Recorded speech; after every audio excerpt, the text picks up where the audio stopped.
बहुत साल पहले की बात है। लक्ष्मी नगर में एक बहुत बड़ा जंगल हुआ करता था। उस जंगल में शेर खान नाम का एक शेर रहता था। वह जंगल का राजा था। उसके शासनकाल में जंगल के सभी जानवर सुखी और शांति से रहते थे। यदि जंगल में कोई भी जानवर गलत काम करता तो शेर खान उसे दंड देते थे। वह कमजोर जानवरों की रक्षा भी करते थे। एक दिन शेर खान अपने गुफा के सामने बैठे थे। तभी उसका दोस्त भालू उसके पास आया। फिर दोनों दोस्त मिलकर जंगल और जंगल के जानवरों के बारे में आलोचना करने लगे। मैं इस जंगल का सबसे शक्तिशाली जानवर हूँ। मेरे सामने जंगल का कोई भी जानवर टिक नहीं सकता। क्या कहते हो भालू भाई? ये तो तुमने बिल्कुल ठीक कहा, लेकिन हाथी के सामने तुम बिल्कुल चूहे जैसे दिखते हो। क्या ठीक कहा ना मैंने, शेर खान? भालू की बात सुनकर शेर खान बहुत क्रोधित हो गए। भालू, तुम्हारी हिम्मत कैसे हुई मेरे बारे में इस तरह की बातें करने की? तुम्हें पता है तुम किसके सामने बात कर रहे हो? मैं इस जंगल का राजा हूँ। तुम मेरे दोस्त हो, इसीलिए तुम्हारे साथ मैं थोड़ा मजाक कर रहा था। तुम मेरे बात का बुरा मत मानना शेर खान। शेर खान नहीं, महाराज कहो महाराज। मैं इस जंगल का राजा हूँ, इसीलिए बाकी जानवरों की तरह तुम भी मुझे आज से महाराज कह के ही बुलाओगे।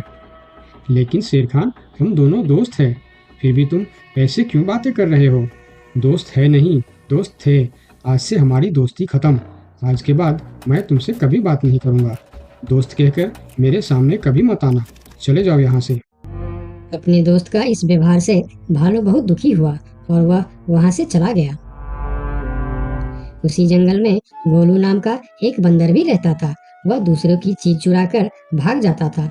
एक दिन गोलू की चोरी करते समय शेर खान के एक सिपाही के द्वारा पकड़ा जाता है और उसे शेर खान के सामने विचार के लिए लाया जाता है। गोलू को देखकर शेर खान कहते हैं, गोलू, तुम्हारी चोरी की किस्से जंगल के दूर दूर तक मशहूर है। तुम जानवरों के घर में ही नहीं, बल्कि मेरे दरबार में भी बहुत चीज चोरी की है। इसीलिए मैं तुम्हें पहाड़ से गिराकर मारने की सजा घोषित करता हूँ। आज से ठीक 2 महीना बाद तुम्हें पहाड़ से गिराकर मार दिया जाएगा। अपनी मौत की सजा सुनकर गोलू बहुत रोने लगा और बोला, महाराज, मैं अब कभी चोरी नहीं करूंगा। मुझे माफ कर दीजिए महाराज। मेरे घर में छोटे छोटे बच्चे हैं। मुझे छोड़ दीजिए महाराज। लेकिन शेर खान ने उसकी फरियाद नहीं सुना। तब एक सैनिक उसे ले जाकर जेल में बंद कर देता है। उधर गोलू का दोस्त भोलू को जब इस बात का पता चलता है, तब वह गोलू से मिलने के लिए कैद खाने में पहुंच जाता है और उससे कहता है, देखा गोलू, तुम पकड़े गए ना। मैं तुम्हें कितनी बार कहा था कि चोरी करना छोड़ दो। अब क्या होगा बताओ, कैसे निकलोगे यहाँ से? ये सब छोड़ो भोलू भाई, जो होना था वो हो गया। मुझे तो बस अपने परिवार की चिंता हो रही है। काश मैं मरने से पहले उनके लिए कुछ कर पाता। मेरे छोटे छोटे बच्चे हैं, बीवी है। अब उन सब का क्या होगा? मेरे बिना वह भी जीवित नहीं रह सकते। गोलू की बातें सुनकर भोलू सोच में पड़ गया। फिर वह शेर खान के पास गया और बोला, महाराज, मैं गोलू का दोस्त भोलू हूँ। मैं आपसे कुछ कहने आया हूँ। तो तुम गोलू का दोस्त भोलू हो? ठीक है, बताओ क्या कहना चाहते हो तुम? महाराज, मैं चाहता हूँ कि आप गोलू को कुछ दिन के लिए उसके परिवार के पास जाने दें, ताकि वह मरने से पहले अपने परिवार के लिए कुछ इंतजाम कर सके। मरने वाले का आखिरी इच्छा पूरा कीजिए महाराज। आप एक बार उसके परिवार के बारे में भी सोचिए। गोलू ने जो किया उसमें उसके परिवार की क्या गलती है? अगर आप उसे कुछ दिन के लिए अपने परिवार के पास रहने दोगे तो शायद उसका परिवार बच जाएगा। मैं इस बारे में तुम्हारी कोई मदद नहीं कर सकता। अगर अपने परिवार से मिलने के बहाने गोलू भाग गया तो मैं किसको सजा दूंगा? शेर खान की बात सुनकर भोलू थोड़ा सोच में पड़ गया। फिर बोला, तो ठीक है महाराज, आप गोलू को छोड़ दीजिए। जब तक गोलू वापस नहीं आ जाता मैं उसकी जगह कैद खाने में रहूंगा। और अगर वह कभी वापस नहीं आया तो क्या तुम उसके हिस्से की मौत की सजा भी लोगे? थोड़ा सोचकर बताओ। हाँ महाराज, मैं इसके लिए भी तैयार हूँ। भोलू की बात मानकर शेर खान ने गोलू को कैद से निकालकर भोलू को कैद खाने में डलवा दिया। तब बाहर निकलकर गोलू ने भोलू को बोला, दोस्त, तुम चिंता मत करना। मैं समय से पहले ही वापस आ जाऊंगा। ऐसा कहकर गोलू वहां से चला गया और भोलू गोलू की जगह कैद खाने में रहने लगा। इस तरह बहुत दिन बीत गया। लेकिन गोलू वापस नहीं आया। तब एक दिन शेर खान भोलू के पास आया। देखा बंदर, मैंने कहा था ना गोलू वापस नहीं आएगा। अगर कल सुबह तक गोलू वापस नहीं आया तो शर्त के अनुसार कल शाम के समय तुम्हें पहाड़ से गिरा दिया जाएगा। अगले दिन भी जब गोलू वापस नहीं आया तब शेर खान और उनके सैनिक भोलू को लेकर पहाड़ के किनारे पर गए। फिर भोलू को खाई के किनारे खड़ा करके शेर खान ने कहा, देखा ना मूर्ख बंदर, तुम्हारे दोस्त तुमको धोखा देकर चला गया। अब तुम मरने के लिए तैयार हो जाओ। लेकिन इस बार भी गोलू नहीं डरा और बोला, कोई बात नहीं महाराज, मैं अपने दोस्त के लिए मरने के लिए भी तैयार हूँ। मैं यह जानकर बहुत खुश हूँ कि मेरा दोस्त अपने परिवार के साथ खुश है। मेरे आगे पीछे और कोई नहीं है, मैं तैयार हूँ महाराज। शेर खान और भोलू के बीच बातचीत चल ही रही थी कि तभी थोड़ी दूर पर गोलू उनके और आता हुआ दिखाई दिया। फिर पास आकर उसने बोला, तुम्हें ऐसा करने की कोई जरूरत नहीं है दोस्त। तुमने मेरे लिए जो किया उसके लिए तुम्हारा बहुत बहुत शुक्रिया। अब मैं अपनी सजा पूरी करने के लिए तैयार हूँ। महाराज छोड़ दीजिए मेरे दोस्त को। गोलू, तुम्हें वापस आने की क्या जरूरत थी? मैं यह सजा ले लेता था। तुम्हारे घर में छोटे छोटे बच्चे हैं, बीवी है, उनका क्या होगा? मेरे परिवार में मेरे अलावा और कोई नहीं है, इसीलिए यदि मैं मर भी जाऊं तो मेरे लिए किसी को कोई दुख नहीं होगी। तुम यहाँ से चले जाओ। नहीं दोस्त, गलती मैंने की है, इसीलिए सजा भी मुझे ही मिलनी चाहिए। उन दोनों की दोस्ती को देखकर शेर खान सोचने लगे, ये दोनों अपने दोस्ती के खातिर एक दूसरे के लिए जान देने के लिए तैयार है, और मैं एक छोटी सी बात के लिए अपने सबसे अच्छे मित्र भालू से दोस्ती तोड़ दी। यह मैंने बहुत बड़ा गलती कर दी। मुझे इसका प्रायश्चित करना ही होगा। किसी को मरने की कोई जरूरत नहीं है। तुम दोनों की दोस्ती देखकर मैं गोलू की सजा माफ करता हूँ। और याद रखना गोलू, अगर तुमने फिर से चोरी की तो अगली बार मैं तुम्हारी सजा माफ नहीं कर पाऊंगा। नहीं नहीं महाराज, आज के बाद मैं फिर कभी ऐसा गलती नहीं करूंगा। आज से मैं ईमानदारी से मेहनत करके अपना परिवार चलाऊंगा। आपका बहुत बहुत धन्यवाद महाराज। ठीक है, अब तुम लोग यहाँ से जा सकते हो। उनके जाने के बाद शेर खान सीधा अपने दोस्त भालू के पास गया। भालू मेरा दोस्त, मैं यहाँ तुमसे माफी मांगने के लिए आया हूँ। मैंने जो उस दिन तुम्हारे साथ व्यवहार किया वह बहुत गलत था। मैं बहुत शर्मिंदा हूँ। मुझे माफ कर दो मेरे दोस्त। लेकिन महाराज, आपने तो कहा था। महाराज नहीं, शेर खान बोलो, शेर खान। आज से तुम मुझे महाराज नहीं, शेर खान ही बुलाओगे, क्योंकि दोस्त एक दूसरे के नाम लेकर ही बुलाते हैं। आज से तुम मेरे सबसे अच्छे दोस्त हो। गोलू और भोलू की दोस्ती देखकर शेर खान को अपनी गलती का एहसास हुआ और उसने भालू से माफी मांगी और दोनों फिर से दोस्त बन गए। तो दोस्तों, इस कहानी से हमें यह सीख मिलता है कि कभी-कभी दूसरे के अच्छाइयों को देखकर भी हम अच्छा बन जाते हैं। इसीलिए हमें हमेशा अच्छे लोगों के साथ ही दोस्ती रखनी चाहिए और अच्छे अच्छे काम भी करने चाहिए। आपका बहुत बहुत धन्यवाद। एक समय की बात है, लक्ष्मी नगर में एक बड़ा जंगल था। उस जंगल में सोनू नाम का एक हिरन रहता था, जिसे जंगल में रहते हुए काफी साल हो गया था। सोनू का इस दुनिया में कोई नहीं था। कुछ महीने पहले ही उसका माँ बाबा गुजर गए थे। इसीलिए इस जंगल में रहते हुए उसे काफी अकेलापन महसूस होता था।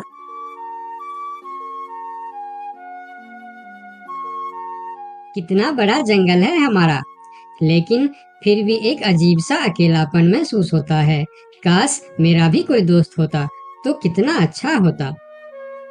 तभी वहाँ से एक तेंदुआ और सियार गुजर रहे थे। सोनू को अकेला देखकर दोनों उसके पास आए और बोलता है, अकेले अकेले क्या कर रहे हो? हमसे दोस्ती कर लो, हम है ना तुम्हारे साथ रहने के लिए। क्या मैं तुम दोनों से दोस्ती कर लूं? तुम लोगों को काम है दूसरे को बेवकूफ बनाना और उनका खाना चुराना और परेशान करना।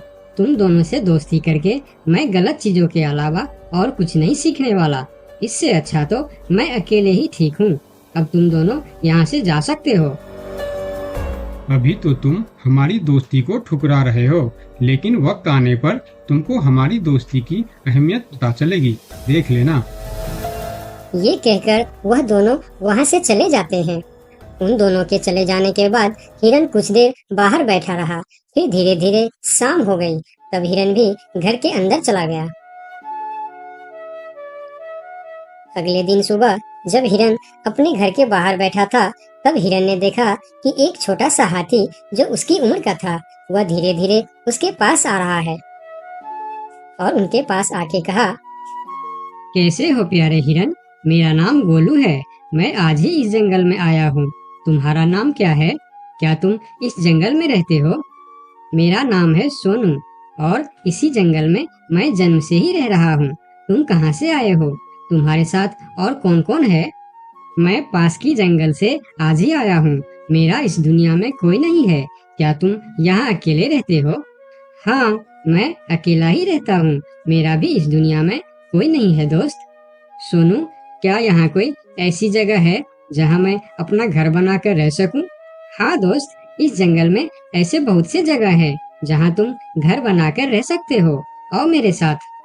फिर हिरन और हाथी जंगल के और भी अंदर चले गए, जहाँ हरियाली भी थी और जगह भी बहुत सुंदर थी। यहाँ तो मैं अपना पसंद का घर आराम से बना सकता हूँ। हाँ मेरे दोस्त, और इस काम में मैं तुम्हारी मदद करूँगा।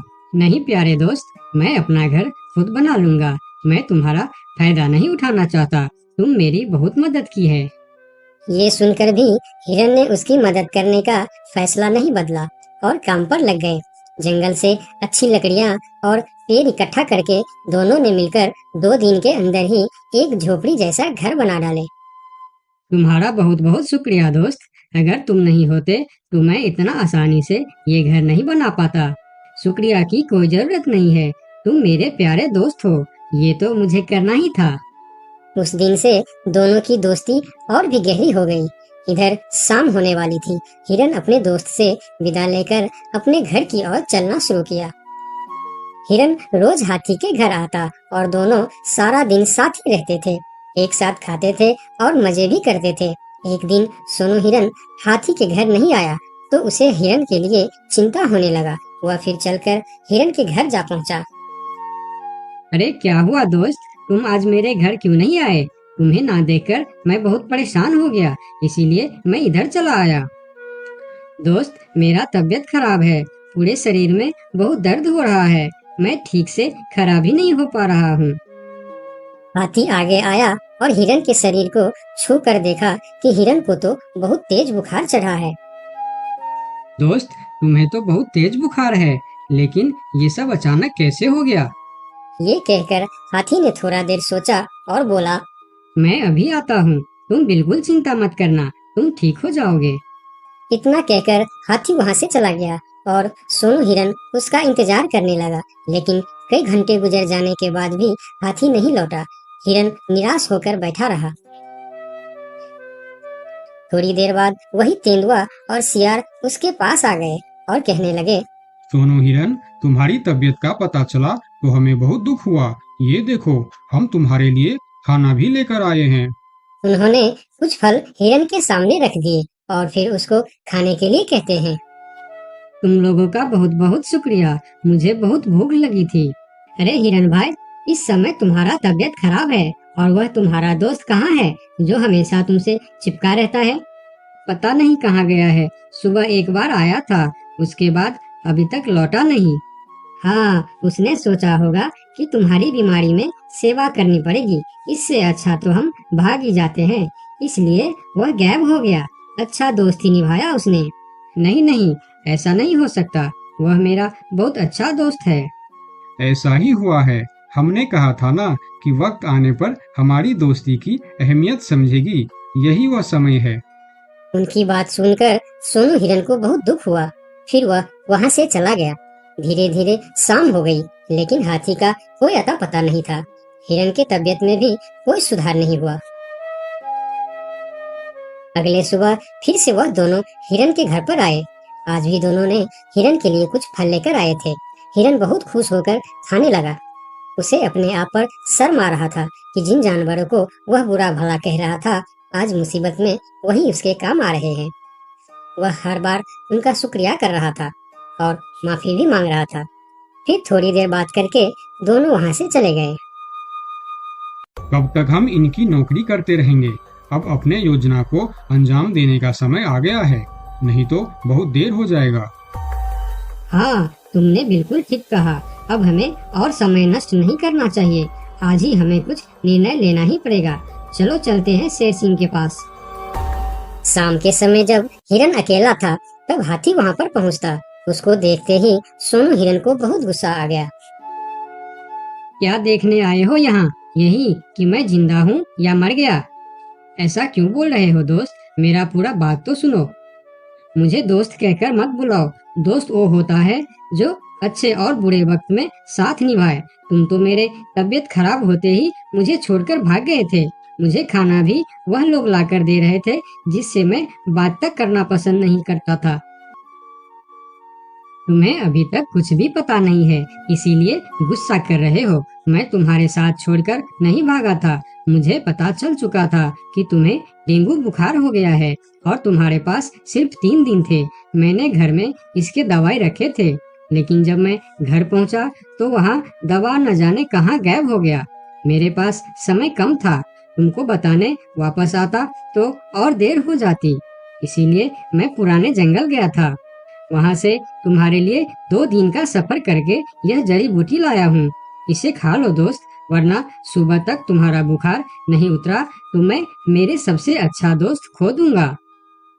ये सुनकर सोनू हिरन के आंखों में आंसू निकल आए। उसने तुरंत वह जड़ी बूटी खा ली। मुझे माफ कर दो दोस्त, न जाने मैं कैसी तुम्हारी दोस्ती पर शक कर बैठा। यकीन मानो, तुमको वापस देखकर मुझे बहुत अच्छा लग रहा है। फिर दोनों ने बातें करने लगे। इतने में सोनू को अच्छा महसूस होने लगा। फिर वह उठकर खड़ा हो गया। अरे देखो दोस्त, मैं तो बिल्कुल ठीक हो गया। तुम्हारा बहुत बहुत धन्यवाद दोस्त। दोनों घर के बाहर बातें कर रहे थे, तभी वहां पर शेर सिंह को साथ लेकर वह दोनों आ गए। तुम लोगों के साथ ये शेर सिंह यहाँ क्या कर रहा है? शेर सिंह, यही वह हिरन है जिसे हमने आपके लिए तैयार किए हैं। ये सुनकर हिरन डर गया और फिर उसको समझ में आया कि ये दोनों क्यों इसका सेवा कर रहा था। इधर शेर सिंह हिरन को शिकार करने के लिए आगे आया। तब हाथी बोला, मेरे रहते तुम लोग मेरे दोस्त को कुछ भी नहीं कर सकता। ये कहकर हाथी आगे आया और जैसे ही शेर सिंह ने हिरन की तरफ कदम बढ़ाया, हाथी ने शेर सिंह को जोर का टक्कर मारा और शेर सिंह दूर जाकर गिरा और उसकी कमर का हड्डी टूट गया और वह उठ भी नहीं पाया। यह देखकर तेंदुआ और सियार जल्दी जल्दी वहां से भाग गया। फिर उस दिन के बाद हिरन और हाथी